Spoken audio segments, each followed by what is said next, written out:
दोस्तों एक बार फिर से स्वागत है हमारे चैनल में। दोस्तों जैसा कि आप सभी जानते हैं, देश भर में महामारी के कारण अनलॉक लागू है और इस बीच कुछ बड़ी और महत्वपूर्ण खबरें निकल कर आ रही हैं, जिनका जानना आपके लिए बेहद जरूरी है। बात करें कोरोना मरीजों की तो पिछले 24 घंटे में आए कोरोना के 35,000 के करीब नए मरीज, देश में अब 10 लाख के पार हुए केस। इसी के साथ दोस्तों आज की बड़ी खबर में आप देखेंगे कोरोना के डराने वाले आंकड़े, महज 3 दिनों में आए रिकॉर्ड तोड़ केस। दोस्तों कोरोना का कहर लगातार बढ़ रहा है और पिछले कुछ दिनों में कोरोना के केसों ने नया रिकॉर्ड तोड़ दिया है। आगे हम आपको इस पूरी खबर की रिपोर्ट दिखाएंगे। इसी के साथ अगली खबर में दोस्तों, इस दिन से रेहड़ी पटरी वालों को मोदी सरकार देगी इतने रुपए की मदद, इन लोगों को मिलेगा फायदा। जी हां, आपको बता दें, रेहड़ी पटरी ठेले या सड़क किनारे दुकान चलाने वालों के लिए सरकार ने एक स्कीम शुरू की है। आगे हम आपको इस पूरी खबर के बारे में बताएंगे। साथ ही साथ इस जगह गुटखा, तंबाकू और पान मसाले पर लगा बैन, बेचने पर होगी सजा। गुटखा तंबाकू खाने वालों के लिए एक बुरी खबर है, इस जगह गुटखा तंबाकू पर बैन लगा दिया गया है। आगे हम इस पूरी खबर को बताएंगे। और अगली बड़ी खबर में दोस्तों, इस दिन तक आएगी कोरोना की वैक्सीन, जाने भारत समेत पूरी दुनिया का अपडेट। दोस्तों कोरोना की वैक्सीन का लोग बेसब्री से इंतजार कर रहे हैं, क्योंकि भारत में लगातार केसों की संख्या में उछाल देखा जा रहा है। आगे हम आपको कोरोना की वैक्सीन की अपडेट देने वाले हैं। पूरी खबर जानने के लिए बने रहिए हमारे साथ वीडियो में। साथ ही दोस्तों इस राज्य में हफ्ते में 2 दिन पूर्ण लॉकडाउन की तैयारी, सीमाएं भी होंगी सील। दोस्तों अभी हाल ही में उत्तर प्रदेश में हफ्ते में 2 दिन का लॉकडाउन लागू किया गया था। इसी को देखते हुए एक और राज्य ने फैसला लिया है कि वो हफ्ते में 2 दिन बंदी करेंगे। आगे हम आपको इस पूरी खबर को बताएंगे। दोस्तों ये सभी खबरें जानना बेहद जरूरी है। खबरों को विस्तार से जानने के लिए बने रहिए हमारे साथ। लेकिन उससे पहले दोस्तों, इस वीडियो को बनाने में मुझे बहुत मेहनत लगती है, तो मेरी इस मेहनत के लिए इस वीडियो पर एक छोटा सा लाइक जरूर करिएगा। तो चलिए बिना देरी किए ले चलते हैं आपको आज की सबसे पहली खबर की तरफ। कोरोना के पहले 1 लाख केस आने में लगे थे 109 दिन, अब 3 दिन में डरा रहे आंकड़े।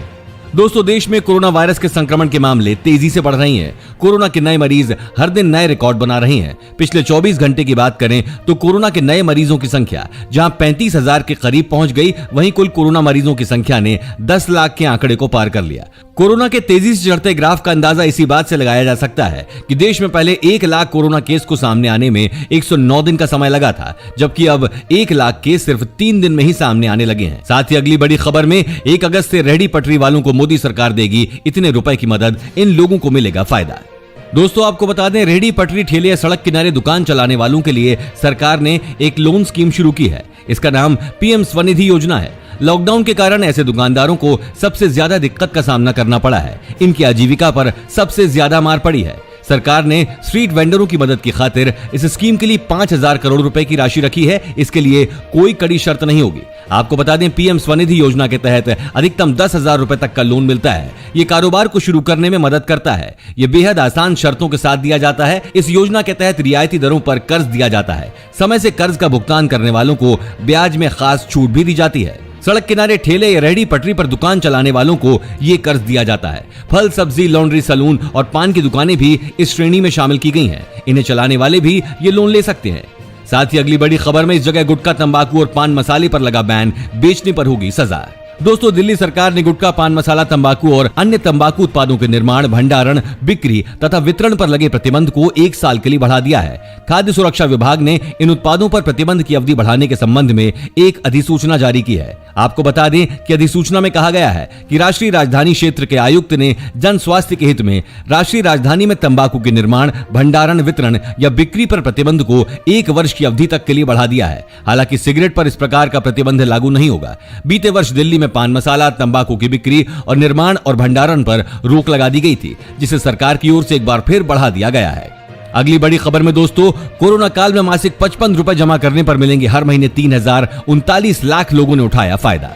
दोस्तों कोरोना काल में किया गया छोटा सा निवेश बुढ़ापे में आपका बड़ा सहारा बन सकता है। अगर आप इस संकट की घड़ी में मोदी सरकार की खास स्कीम में मासिक 55 रुपए निवेश करते हैं तो 60 की उम्र के बाद हर महीने 3,000 रुपए पेंशन का इंतजाम हो जाएगा। दरअसल मोदी सरकार ने पिछले साल असंगठित कामगारों के लिए प्रधानमंत्री श्रम योगी मानधन योजना की शुरुआत की थी। इस योजना में अब तक 39 लाख से अधिक रजिस्ट्रेशन हो चुके हैं। इस स्कीम में कोई भी असंगठित क्षेत्र में काम करने वाला नागरिक जुड़ सकता है, जिसकी उम्र 18 से 40 साल के बीच हो। वहीं उसकी मंथली आय 15,000 से कम होनी चाहिए।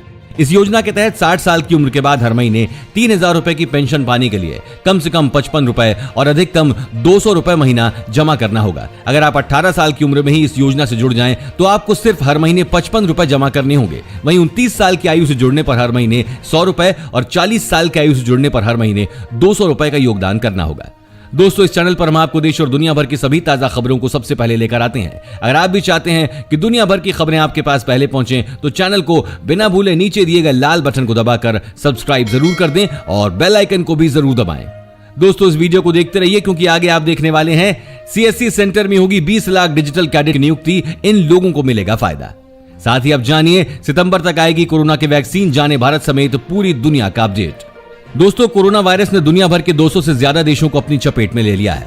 हर दिन कोरोना संक्रमण और इससे होने वाली मौतों का आंकड़ा बढ़ता ही जा रहा है। इस महामारी से निजात पाने के लिए पूरी दुनिया को कोरोना वायरस की वैक्सीन का इंतजार है। भारत, अमेरिका, ब्रिटेन, चीन और रूस समेत दुनिया भर के वैज्ञानिक इसकी वैक्सीन तैयार करने में जुटे हैं। कई देशों में इसकी वैक्सीन बन चुकी है जिनका ह्यूमन ट्रायल चल रहा है। कई वैक्सीन तो अंतिम चरण के ट्रायल में है। ट्रायल के दौरान सकारात्मक परिणाम आने से वैज्ञानिक उत्साहित भी हैं। अब तो लोगों को बस उम्मीद है कि जल्दी ही कोरोना की वैक्सीन को लेकर कहीं से अच्छी खबर आ जाए। दोस्तों, इस बीच रूस के सेचेनोव यूनिवर्सिटी ने दावा किया है कि दुनिया की सबसे पहली कोरोना वैक्सीन को बाजार में सितंबर तक उपलब्ध करा दिया जाएगा। इसके अलावा दोस्तों, जिस देश ने दुनिया को कोरोना वायरस दिया वो वैक्सीन की रेस में भी अग्रणी देशों में शामिल है। चीन में 4 संभावित कोरोना वायरस वैक्सीन विकसित की जा रही है। समाचार एजेंसी रॉयटर्स के मुताबिक यहां एक वैक्सीन ट्रायल के अंतिम फेज में पहुंच चुकी है, जबकि एक अन्य वैक्सीन को भी सीमित लोगों पर ट्रायल की अनुमति मिल गई है।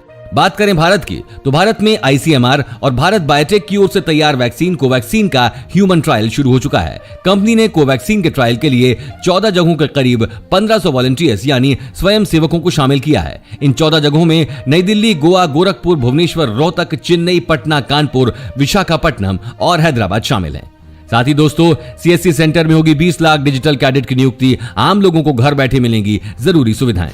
दोस्तों, आपको बता दें सीएससी ई गवर्नेंस सर्विसेज के इस साल साझा सेवा केंद्रों में 20 लाख लोगों की नियुक्ति की योजना है। CSC e governance services limited के मुख्य कार्यकारी अधिकारी दिनेश त्यागी ने जानकारी दी। देश भर में ये साझा सेवा केंद्रों की संख्या 4 लाख है। ये केंद्र छोटे शहरों और ग्रामीण क्षेत्रों में कई सरकारी और उपक्रम सेवाएं प्रदान करने में मदद करते हैं। त्यागी ने कहा, प्रत्येक सीएससी में 5 डिजिटल कैडेट की नियुक्ति की जाएगी।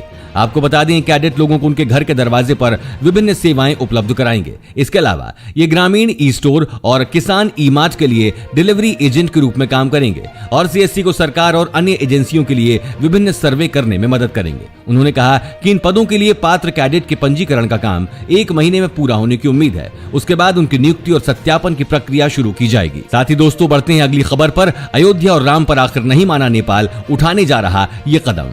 दोस्तों, नेपाल के प्रधानमंत्री ओली ने कुछ दिनों पहले दावा किया था कि भगवान राम का जन्म भारत के अयोध्या नहीं बल्कि नेपाल के बीरगंज के करीब थोरी में हुआ था।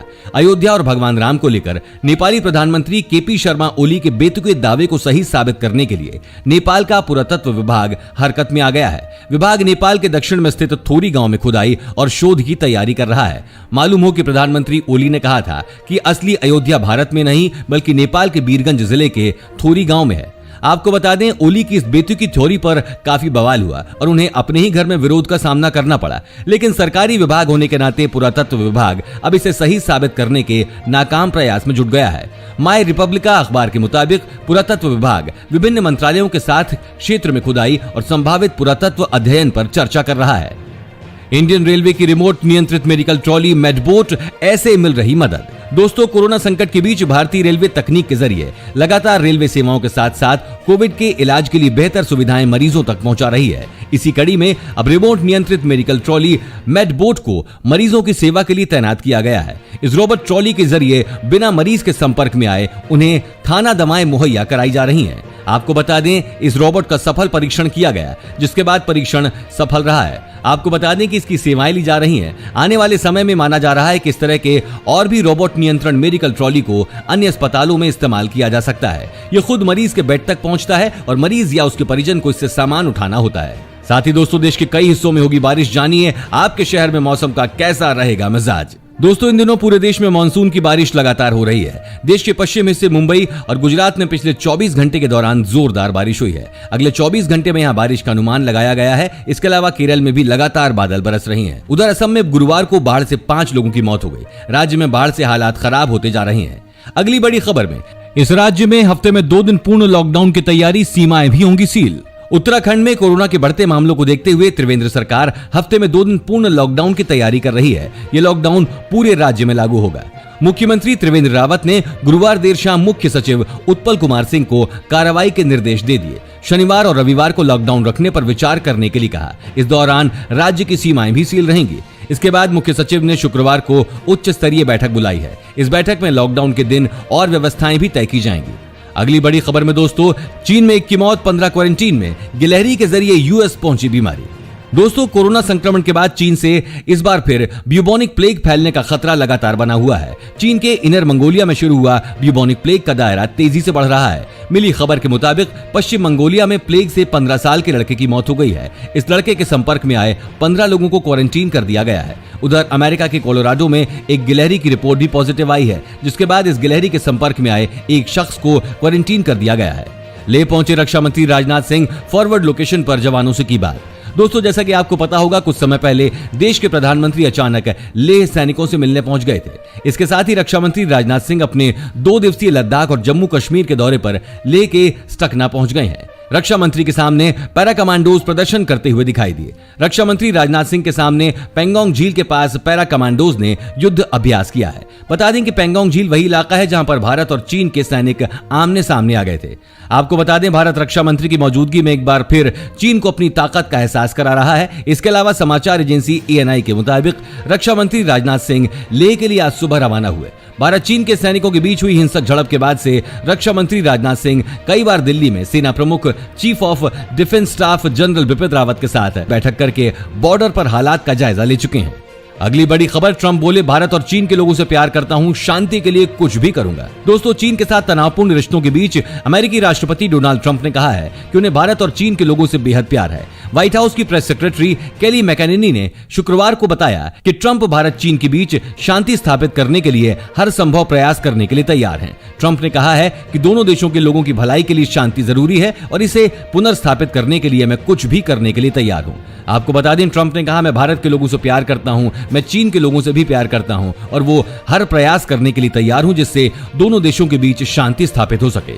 गुरुवार को ही व्हाइट हाउस के सलाहकार लैरी कुडलो ने भारत को अमेरिका का सबसे विश्वसनीय सहयोगी करार दिया था। उन्होंने कहा था, पीएम नरेंद्र मोदी और ट्रंप अच्छे दोस्त हैं, जिसका दोनों ही देशों के रिश्तों को काफी लाभ हो रहा है। दोस्तों, आपको हमारी वीडियो कैसी लगी हमें कमेंट करके जरूर बताएं। दोस्तों, अगर आप भी रोजाना ऐसी खबरें अपने मोबाइल पर पाना चाहते हैं तो बिना भूले नीचे दिए गए लाल रंग वाले सब्सक्राइब बटन को जरूर दबाएं और साथ ही बेल आइकन को ऑन कर लें।